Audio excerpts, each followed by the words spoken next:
Okay, so here we are at the wall of proposals again.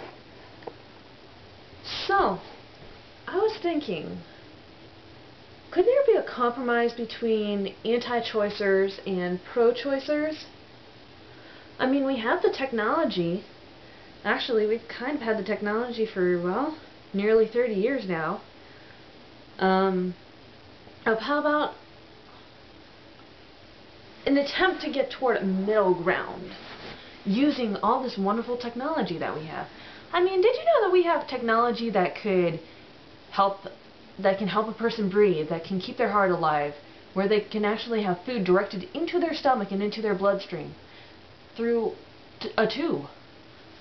And that prenatal care or neonatal intensive care units have gotten quite advanced, even in the last 10 years, 20 years.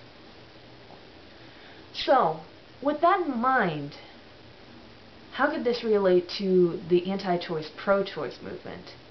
Well, the anti-choicers say, no, that fetus, no matter how small it is, no matter how big it is, must stay in there and develop and have a chance, because it might become a football player someday. Whereas the pro-choicers say,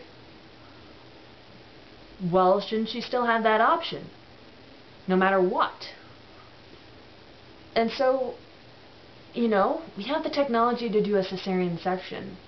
We have the ultrasound technology to be able to tell how big a fetus is. And just like through a number of research methods, we're able to determine that at a certain number of weeks, a fetus could potentially survive on its own. Well, at least without having to leech off the pregnant individual's body anymore.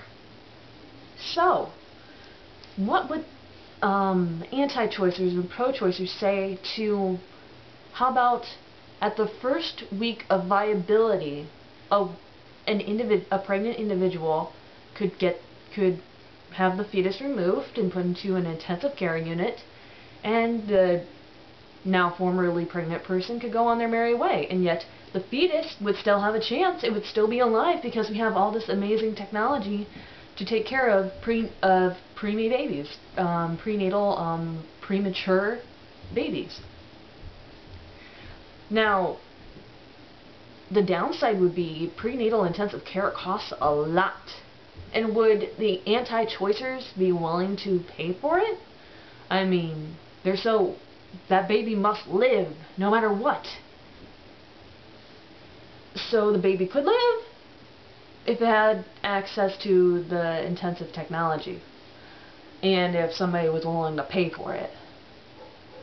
And the pro-choicers, well, at least that one would get that burden, or that individual would get that burden out of their body a few weeks shorter than they would naturally have been if abortion were completely illegal.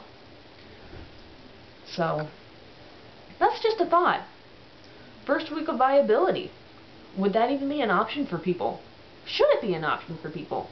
Should it be an option for a pregnant individual to get the fetus cesarean sectioned out, and then it can be put in an intensive care unit, so this fetus could still be alive and it could still grow up to be a football player, or whatever. So the anti-choicers would potentially be happy because, I mean, as they see it, that baby would still be alive and still be and because it was that viability, it could grow up and live on in happiness and whatnot, even though that fetus was not wanted and would probably just end up burdening the system in many cases, because let's face it, the adoptive care services and the child welfare services are way too overburdened already, and it's not like anti-choicers are going out in hordes to adopt these kids. So that's just a thought. Peace out.